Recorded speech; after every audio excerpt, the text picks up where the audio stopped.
আজকে আমরা কথা বলবো পৃথিবীর সবচেয়ে বিতর্কিত বিষয়ের ওপর, ইসরায়েল আর প্যালেস্টাইনের হিস্ট্রি।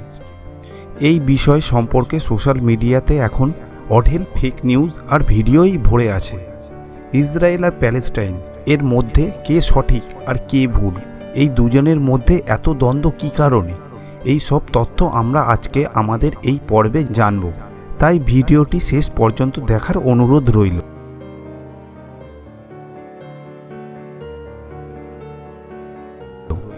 প্যালেস্টাইন আর ইসরায়েল দ্বন্দ্বের মধ্যে এটি একটি ছোট্ট 3 প্যারাগ্রাফের লেটার। 2 নভেম্বর 1917 সালে ব্রিটেনের ফরেন সেক্রেটারি আর্থার বালফোর একজন ব্রিটিশ জুইস কমিউনিটির হেড রোথস্চাইল্ডকে লিখেছিলেন। এই লেটারে যেটা লেখা হয়েছিল তার থেকে তৈরি যুদ্ধ পরবর্তী 100 বছর পর্যন্ত চলবে সেটার আন্দাজ ব্রিটিশ গভর্নমেন্টও করেননি।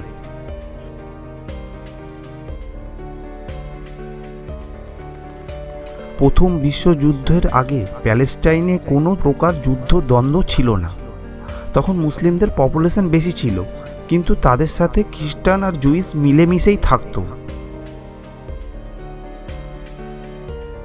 ওই সময় এই সম্পূর্ণ এরিয়া অটোমান আম্পায়ারের কন্ট্রোলে ছিল। এই সময় অটোমান আম্পায়ার ইউরোপ থেকে নর্দার্ন আফ্রিকা আর মিডল ইস্টের বিশাল জায়গা তাদের শাসনে ছিল, যাকে সালতানাতে সুলতানের ওসমানিয়া বলা হয়।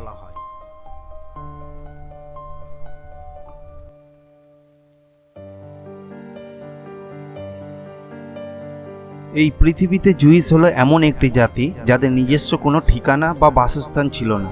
তারা যেখানেই থাকতো তাদের মাইনরিটি হিসাবে গণ্য করা হতো। শুরু থেকে ইউরোপরা জুইসদের উপর অত্যাচার করত। কিছু কিছু সময় দেখা গেছে জুইসদের অকারণে মৃত্যুদণ্ডও দেওয়া হয়েছে। এর পেছনে একটাই কারণ, তাদের রিলিজিয়ান কনফ্লিক্টস। ইউরোপের খ্রিস্টানরা মনে করে যে তাদের যিশু খ্রিস্টকে এই জুইসরাই হত্যা করেছিলেন, তাই পৃথিবীর যেখানেই তারা জুইস দেখত তাদের ঘৃণার নজরে দেখত। পুরো পৃথিবীতে জুইস কমিউনিটির মধ্যে যে নেটওয়ার্ক আজকে এত স্ট্রং আছে, এটা শুরু থেকেই ছিল।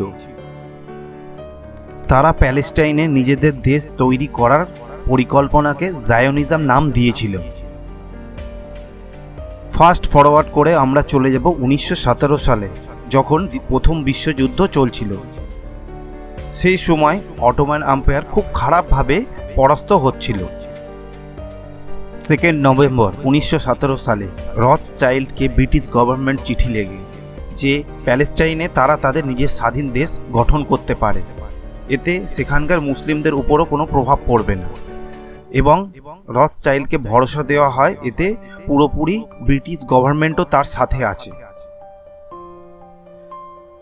বালফোরের এই চিঠি লেখার ঠিক 1 মাস পরেই ব্রিটিশ সৈন্যরা এসে প্যালেস্টাইন দখল করে নেয় এবং খুব খারাপভাবে প্যালেস্টাইনের 400 বছরের রাজত্ব অটোমান আম্পায়ারকে হারিয়ে দেয়। কিন্তু এখানে প্রশ্ন একটাই ওঠে যে ব্রিটিশ গভর্নমেন্ট জুইস ও ইহুদিদের আলাদা এই দেশ দিয়ে তার পরিবর্তে তারা কি নিতে চায়।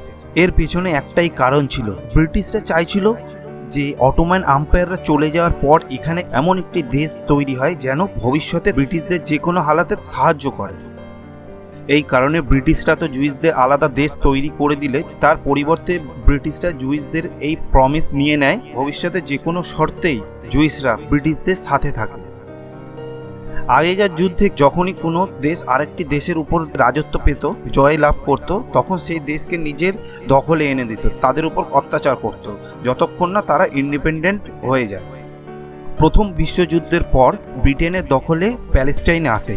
তারা সফলভাবে সেখানে ইসরায়েল দেশ করতে সক্ষম হয়, কিন্তু সেখানকার লোকাল মুসলিমদের এটাই দাবি যে ব্রিটেনরা কখনো তাদের স্বাধীনতা নিয়ে জিজ্ঞাসাই করেনি। জুইসদের জন্য ব্রিটিশদের তৈরি আইন খুবই সরল ছিল। তারা প্রথমে সেখানে স্কুল করলো, তারপর বিভিন্ন কোম্পানি করলো। এটা দেখে পুরো পৃথিবীর জুইস আর ইহুদি সেখানে এসে বাসস্থান শুরু করলো। পরবর্তী সময়ে ব্রিটিশ গভর্নমেন্টের সাহায্যের ফলে সেখানকার জুইস আর ইহুদিরা নিজেদের আর্মিও তৈরি করে নিল, যাকে হাগানা বলা হয়।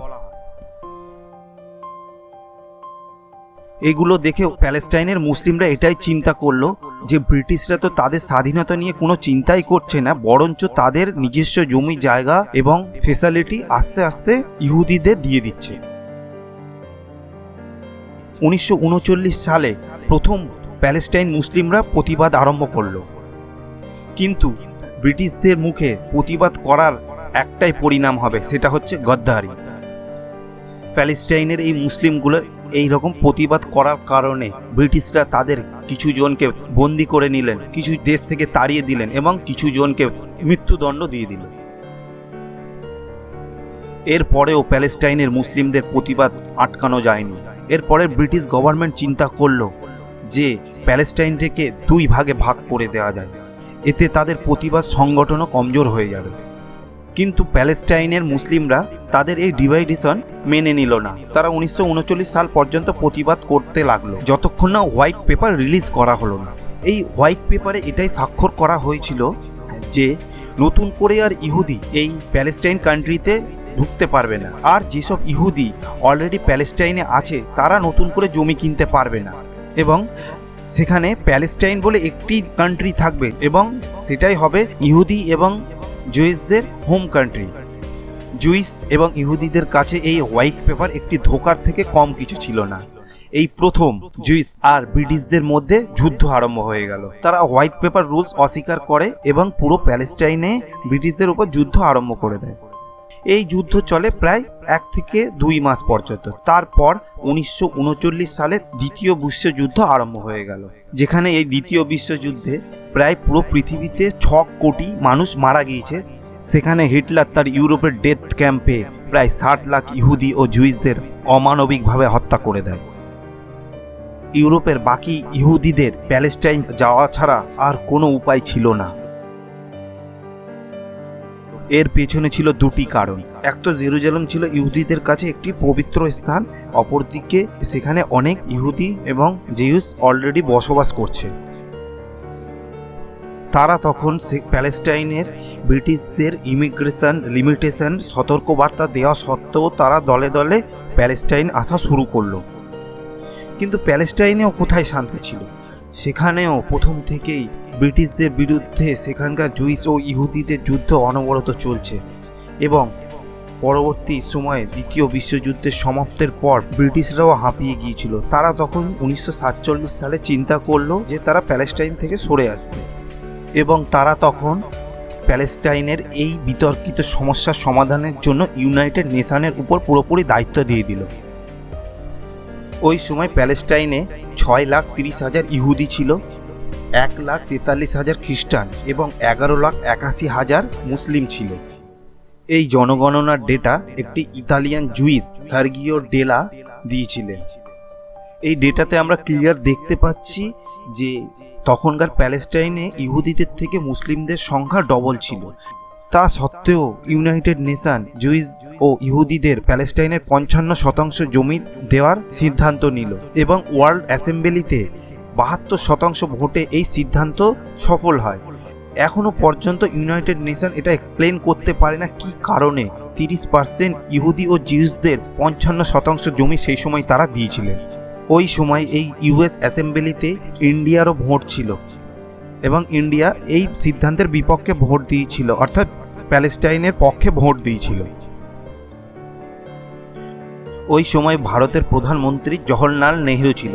তখন তিনি এই সিদ্ধান্ত নিয়ে অনেক প্রতিবাদ করেছিলেন, এবং শোনা যায় ইউএনের ইন্ডিয়ান অ্যাম্বাসাডরকে জুইসদের পক্ষ থেকে ঘুষ অফার করা হয়েছিল যেন ইন্ডিয়ার ভোট তাদের পক্ষে দেওয়া হয়। এছাড়াও তখনকার বিভিন্ন আরব দেশ এর বিপক্ষে ভোট দিয়েছিল, এবং এর পরে থেকেই ইসরায়েল আর প্যালেস্টাইন মুখোমুখি হওয়া শুরু হয়।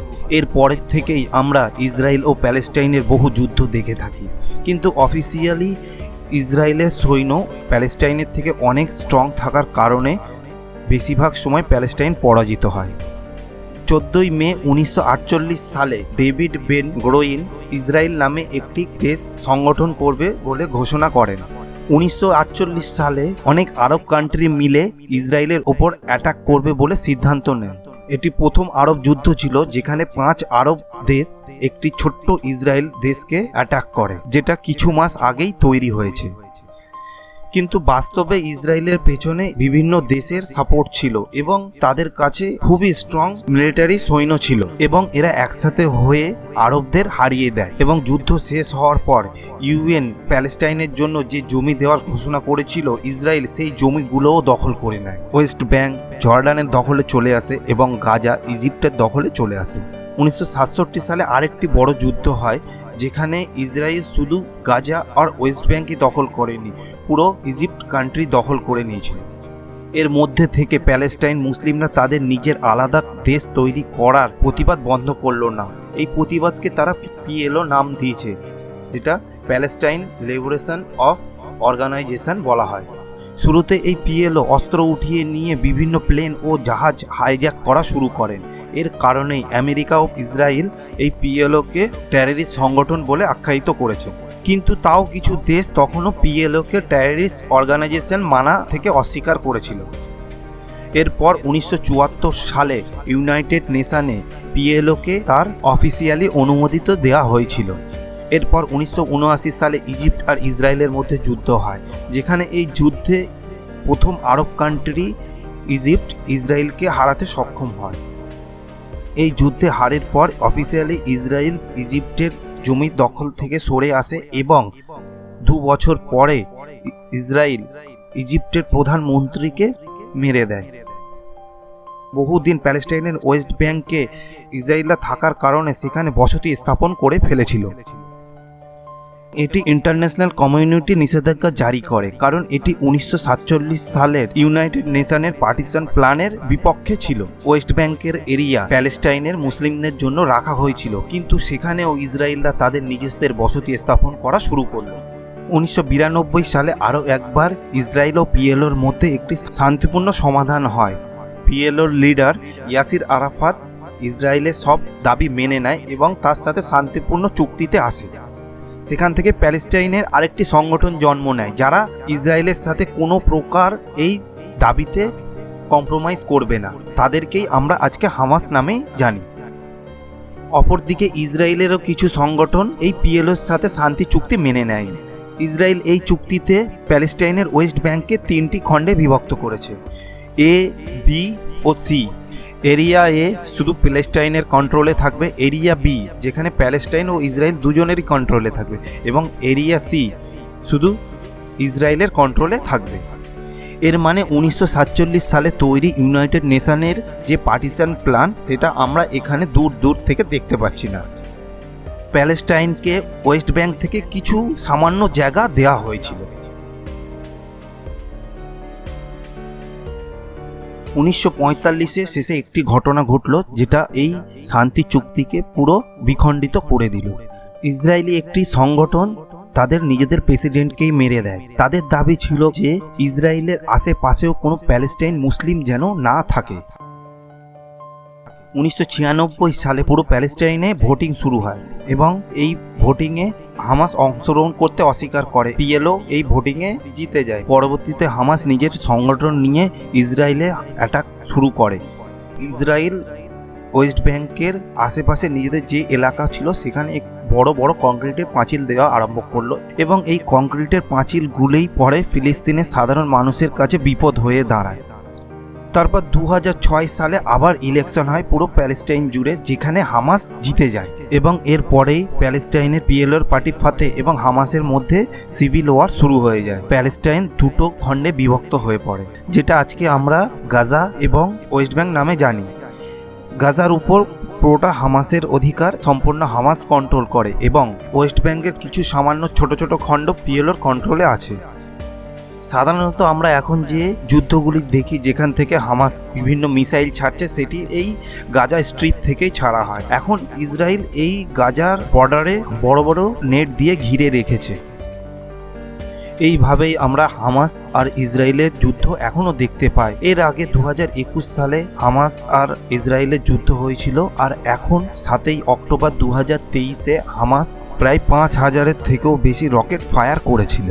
এটা ছিল ইসরায়েল আর প্যালেস্টাইনের মধ্যে ওই কনফ্লিক্ট, যেটা 100 বছর ধরেই বিভিন্ন রূপ ধারণ করে নিজের অস্তিত্বর জানান দিচ্ছে। আমরা আজ আমাদের এই ভিডিওতে কোনো রিলিজনকে টার্গেট না করে সরাসরি ফ্যাক্ট অ্যান্ড ফিগারের ওপর সম্পূর্ণ ভিডিওটি তৈরি করেছি। এই ভিডিওটির উপর আপনাদের কি মতামত আমাদের নিচে কমেন্ট বক্সে জানাবেন। দেখা হচ্ছে পরবর্তী ভিডিওতে। ধন্যবাদ।